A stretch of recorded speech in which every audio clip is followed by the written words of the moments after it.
Call the meeting to order. Start with the Pledge of Allegiance. Pledge allegiance to the flag of the United States of America and to the republic for which it stands, one nation, under God, indivisible, with liberty and justice for all.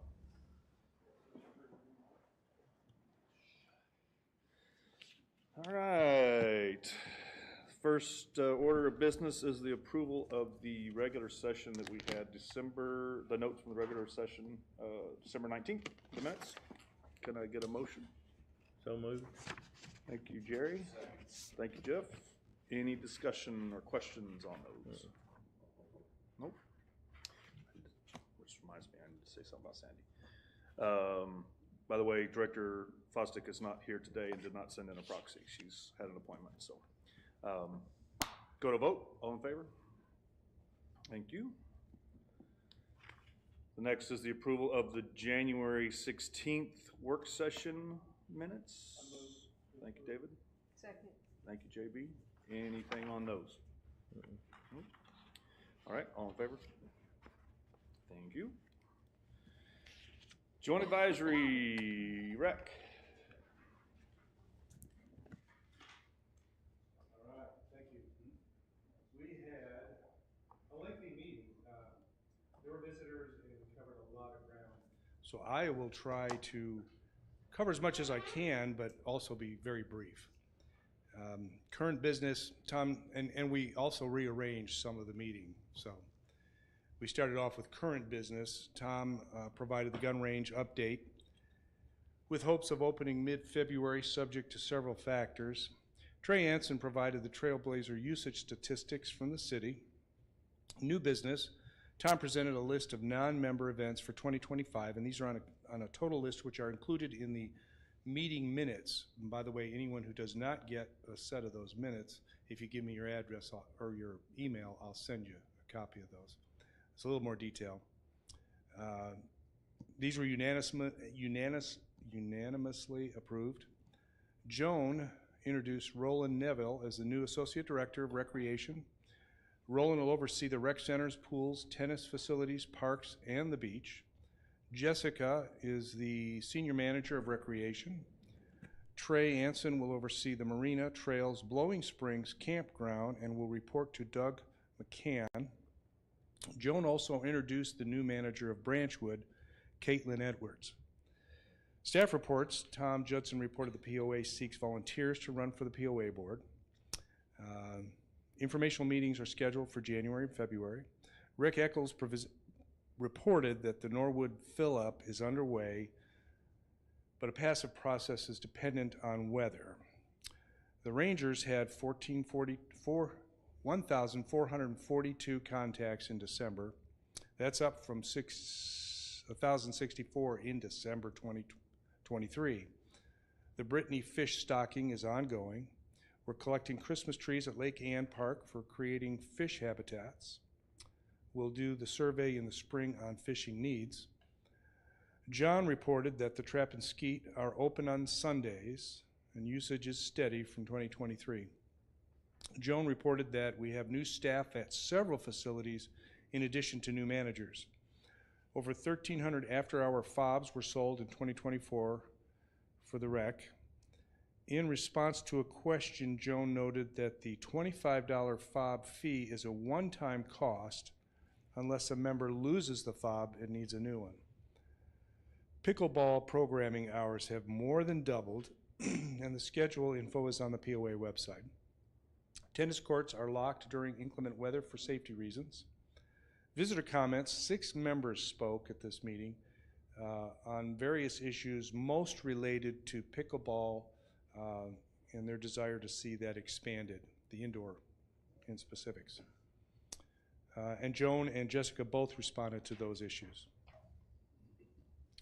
The amenity reports, which were last in this occasion, all amenities were found to be in good condition with the following comments, and only one of note, and that was the Loch Lomond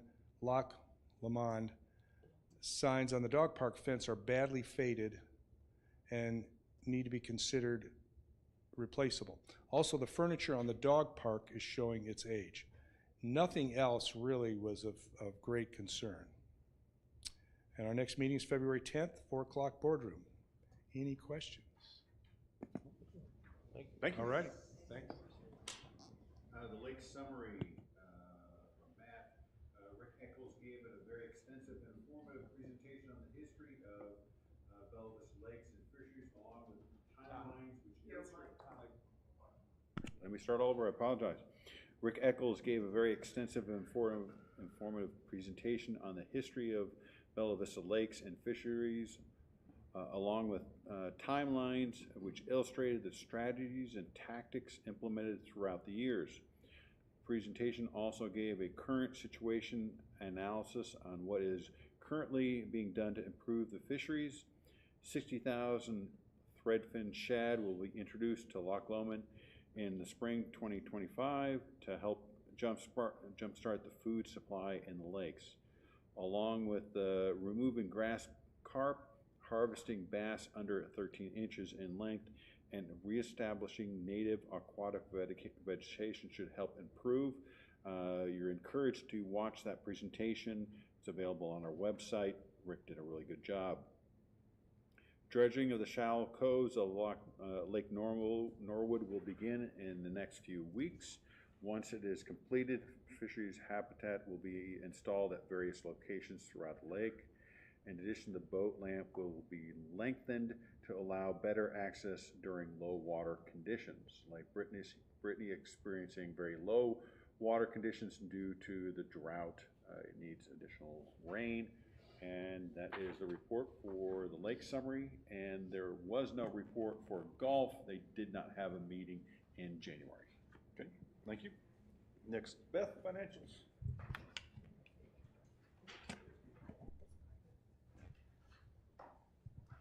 All right, since we wound up the year, we're just gonna kind of go over a full year roundup. Want to take special note that these are preliminary. We're still closing the year. We're still making adjustments, and will be over the next couple months. There will be some changes, but we've attempted to try to capture the most significant adjustments, so these should hopefully materially be correct. Just wanted you to know that the results will fluctuate. Looking at the consolidated financial performance, $39 million in revenue, which was 5% better than budget, and the EBITDA was $3.8 million, which was 33% better than budget.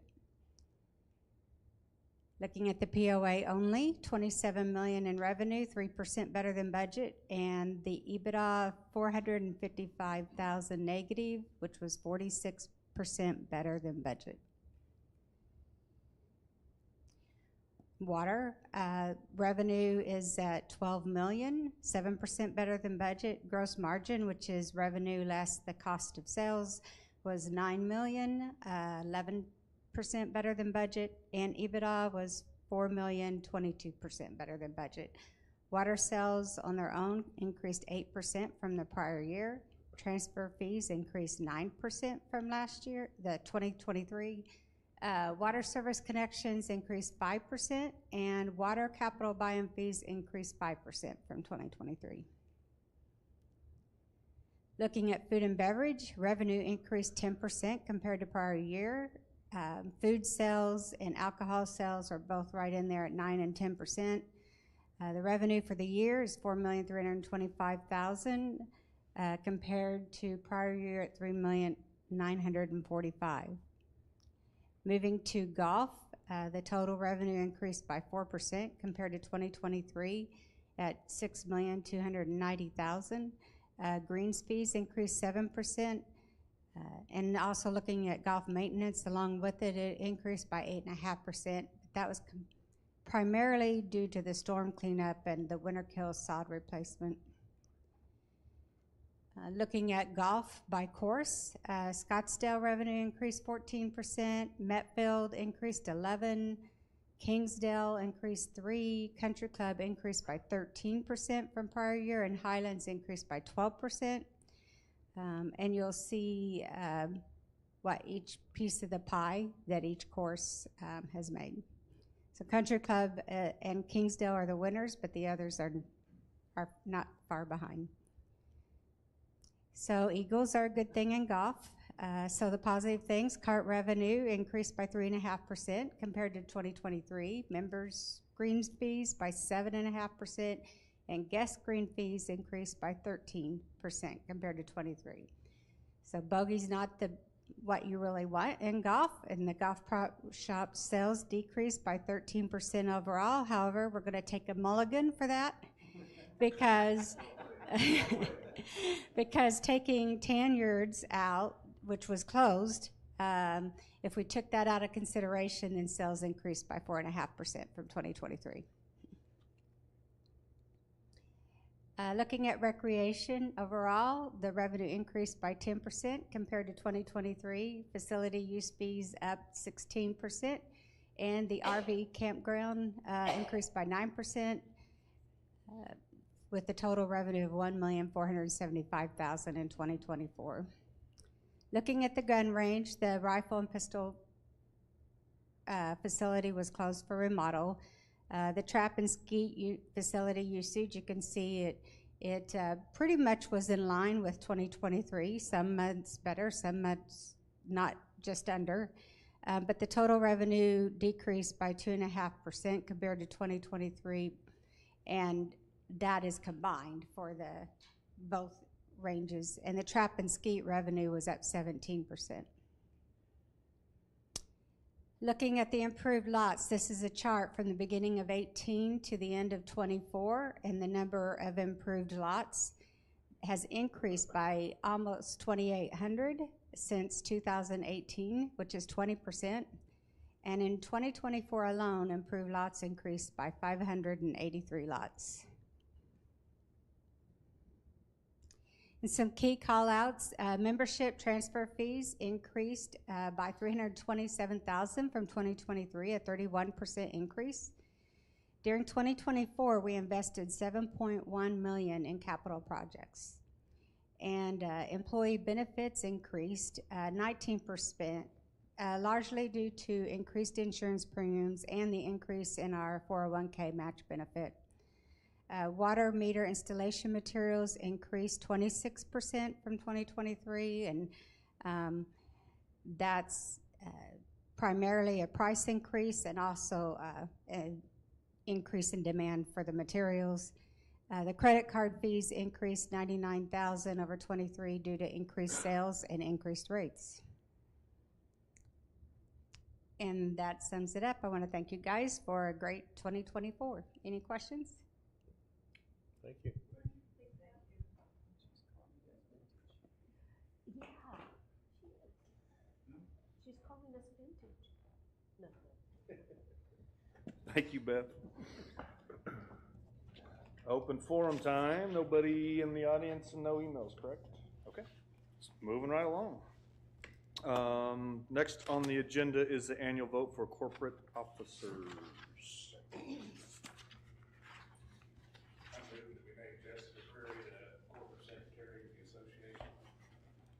Thank you, Jeff. Second. Thank you, Jerry. She's sitting right there, but we haven't had any discussion. All in favor of Miss Jessica being the corporate secretary again? All in favor? Sorry. Treasurer? I'll move to name Beth Nagel the treasurer of the association. Thank you, Jeff. Second. David? Any conversation on Beth? As long as she keeps bringing numbers. Exactly. All in favor? Thank you. Next is the vice president of the association. I'll make a motion naming Doug McCash as the vice president of the association. Thank you, Jerry. Second. Thank you, JB, AKA Doug. Doug. All in favor? Thank you. This is the toughest one. President of the association. Nobody wants I'll go again. I move to name Tom Judson the president of the association. Thanks, Chip. Second. Thank you, Jackie. Any conversation about Tom? Well, we got a lot of conversation about Tom. All in favor? Thank you. And by the way, that is, happens via our bylaws every January. We have to go through that process. So, next on the agenda is the replacement for the water department truck. Want me to go? Yes, go right ahead. We had an accident with a company vehicle. Fortunately, employee is okay. This is an important vehicle. We're trying to move forward as quickly as possible. The insurance has not yet determined that the vehicle is a total loss, but we're pretty confident they're going to decide on that. So we estimated the amount of insurance payout based upon Kelley Blue Book. Last time this happened about 6 months ago, that estimate proved to be very good. So we're asking for $35,473.32. We will not move forward with the purchase until insurance has made a final ruling. I make a motion authorizing the expenditure of $35,473.32 for the purchase of a replacement work truck for the water department. Thank you, David. Second. Thank you, Jerry. Any conversation on this one? It was deemed this is an important integral part of the Correct. work process, so we need to replace it. Yep. Yeah, and you feel certain the insurance is gonna come through pretty quickly, because I know you need the vehicle. Yeah, we're just trying to move as reasonably quickly as possible, and I don't want to be in a situation, because we don't have a ruling yet from the insurance company, so that means I'd have to wait all the way to the end of February to get approval, and we'd rather not. If for some reason the insurance company would come back and say, no, you need to repair it, then we'd have to come back to the board and say, okay, we need to cancel this capital project and have it repaired. It's not gonna happen that way. It's totaled. Did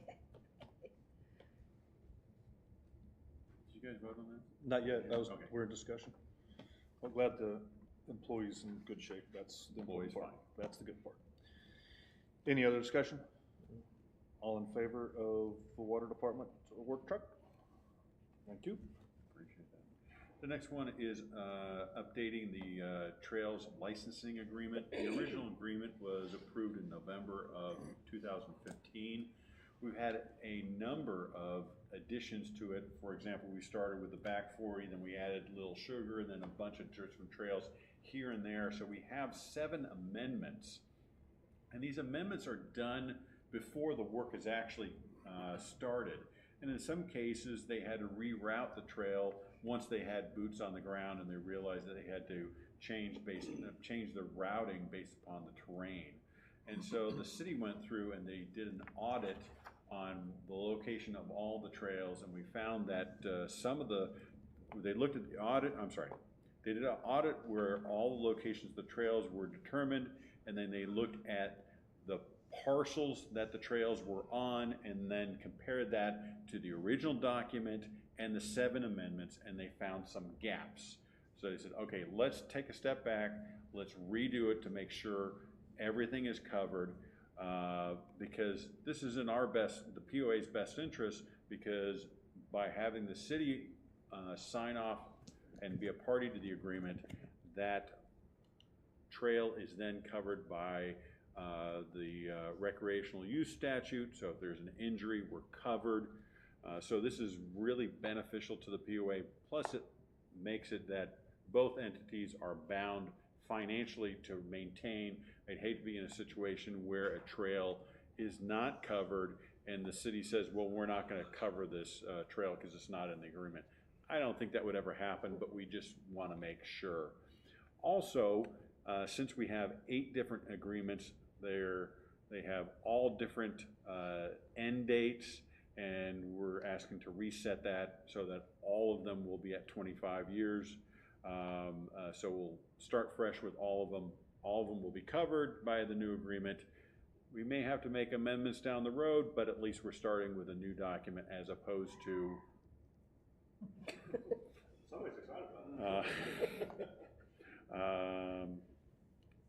as opposed to starting with the 9th or 10th amendment. So that's what we're recommending.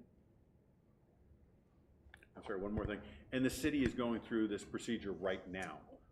Both parties have to vote on that. They're voting on it on Monday night. Correct. It was at the work session. Work session, yes. And it's golden. Good. Do you want to do it?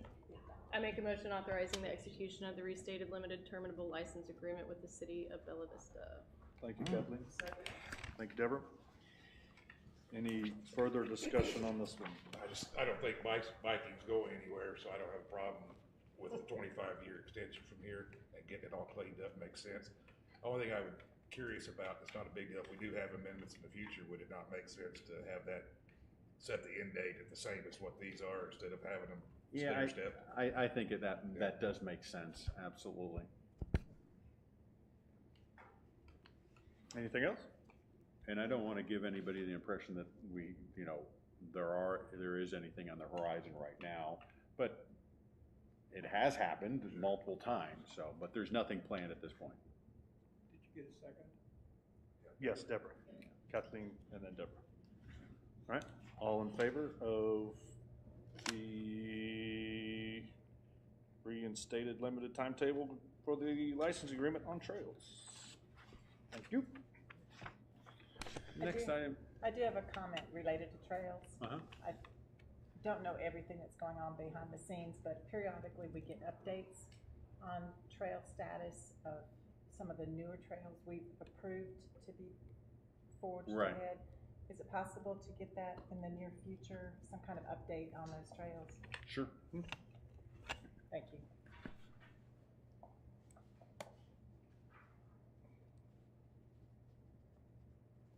The next item is last May we had a major repair that needed to be done to the Highlands Kitchen, and we asked for a capital project, and the board approved it on May 23rd.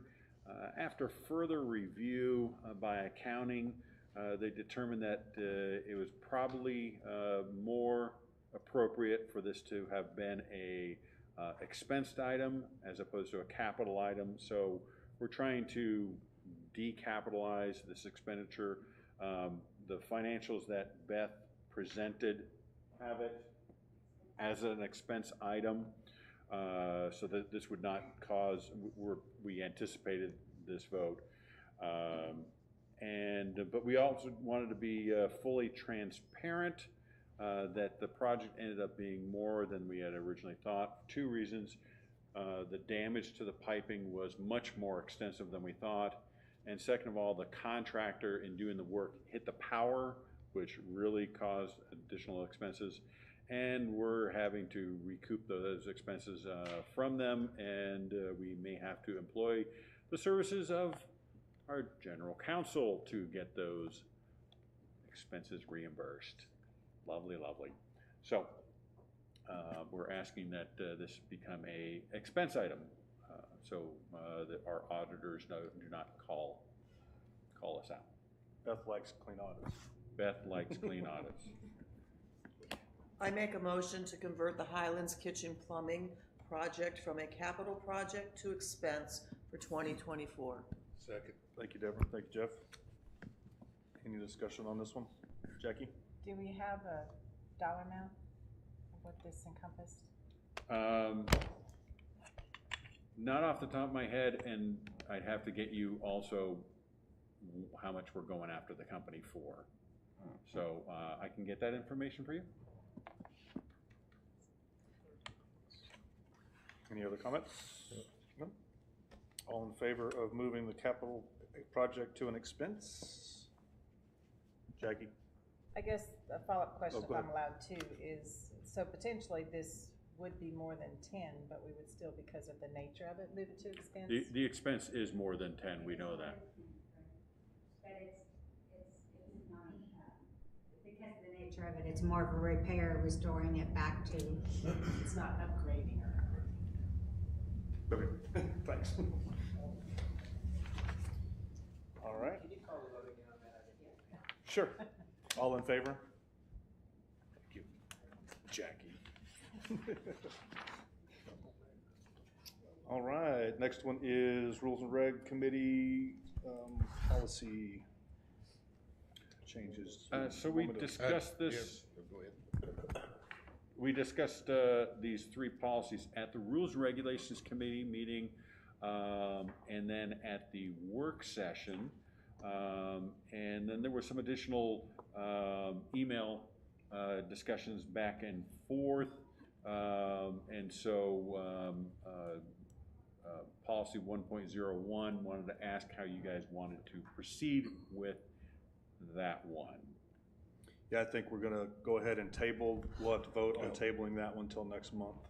Yeah, I agree with the discussion that's going on, and we're having some good conversations, so I do move that we table this discussion till next month's meeting. Thank you, Jeff. Thanks, Jackie. Any discussion outside of, okay. All in favor of tabling 1.1 policy changes to next month? All opposed? Okay, thank you. And the advantage on all three of these is they're not time sensitive. Right. So we have the advantage of time.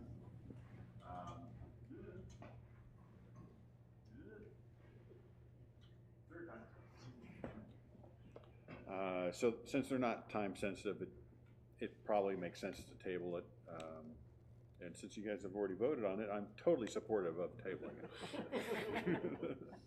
it. The next one is on policy 2.07, and we encourage the viewers at home to watch the Rules and Regulations Committee meeting and the work session, because at both of those meetings, these were discussed. There were some additional changes that were made to this since the work session. So those have been incorporated.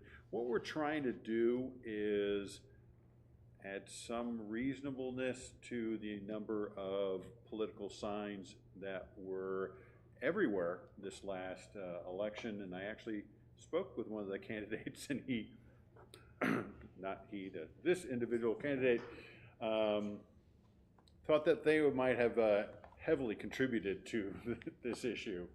So what we're recommending is a couple of different things. Is first of all, stating that the POA is neutral. That's very important. And we do not endorse political candidates. The chair shouldn't come out and say, you should vote for this mayoral candidate over the another one. That wouldn't be appropriate. The second one is any member or organization, that was one of the changes, may rent the association facilities. Invariably, we get requests for people that want to use our facilities for political events, and they always want it for free, and that's really not appropriate. And so they have to pay, and they have to pay in advance. There's a lot of situations where candidates run out of money at the end of their candidacy, and they lose, and they don't have any money. So we want to make sure we get the money in advance. Political signs, we're going to try and limit those to one parcel, and that parcel is just north of Allen Shopping Center. So it's highly visible, so we're not picking a location that's behind a dumpster or anything like that. And that the signs need to be removed within 48 hours. We're not going to throw them away, but we will keep them here at the country club, so if someone wants to pick them up. And then aside from that, we're going to remove those signs. And given the size of the POA with 500 miles of roads, we shouldn't have the expectation that we'll remove the signs immediately. It's usually the opposing candidate that is complaining about a sign.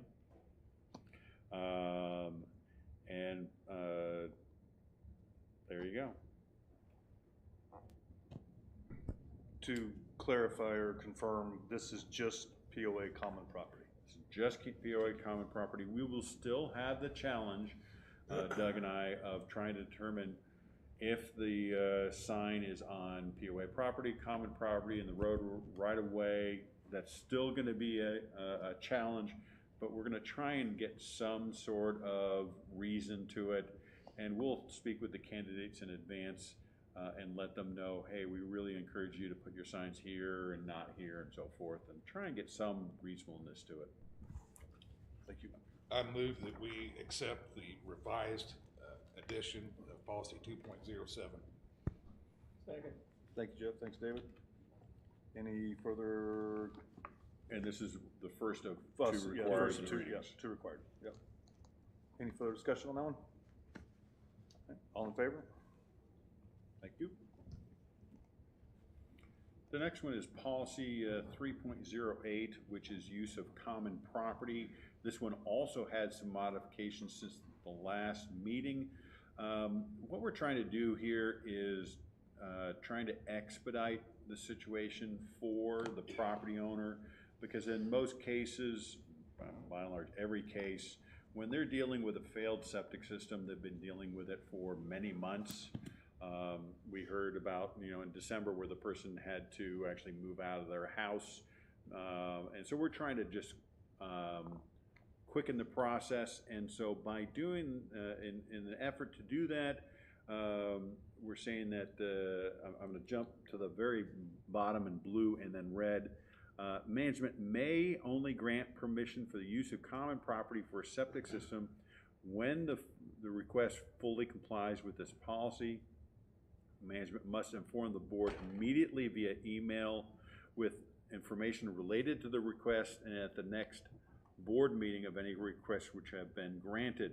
Requests for the use of common property for a septic system which are rejected by management may be appealed to the board. So as opposed to the board approving this, it will be management, but we are bound by the regulations. If you recall, several years ago, 4 or 5 years ago, we created a very detailed checklist. The board was heavily involved in that checklist. That checklist has turned out to be very effective in helping us through the process of approving or sometimes rejecting an application. And we discussed one of those rejections where we went back to the property owner and said, look, this doesn't comply with our regulations, but if you did this, this, and this, you could get it to that point. They did that, and it was subsequently approved by the board. So we're just trying to shorten the timeline for the property owner so that they can get this fixed and get back in their house and using the plumbing. Thank you. Motion. I make a motion approving the suggested changes to policy 3.08, request for the use of common property. This is the first reading of 2 required readings. Thank you, Deborah. Second. Thank you, Kathleen. Any further conversation on this one? No? All right, all in favor? Thank you. That brings us to the end of the agenda, outside of the announcements. Does anybody have anything else before we go into the announcements that they want to discuss? Nope. All right, here we go. The third board candidate informational meeting is Tuesday. This is the final one too, isn't it, Tom? Third and final. It's Tuesday, February 4th at 4 p.m. here in the boardroom. The next Board of Directors General session is a closed meeting, which is February 13th at 2:30 here in the boardroom. The Rec Committee, you're not meeting, JB, rules and regs? No. Okay. The Recreation JC meeting is Monday, February 10th at 4 here in the boardroom and live stream. All these are those, and I will, if they're not something else, then I'll mention that. Lakes JAC, Wednesday, February 12th at 2 o'clock. Golf gets back up with their meetings on Wednesday, February 12th at 4 o'clock here in the boardroom. Board candidate application packets are due Thursday, February 17th by 4 p.m. via the corporate secretary, or you can bring them to the country club, to the office. The Board of Directors work session is February 20th at 9 a.m.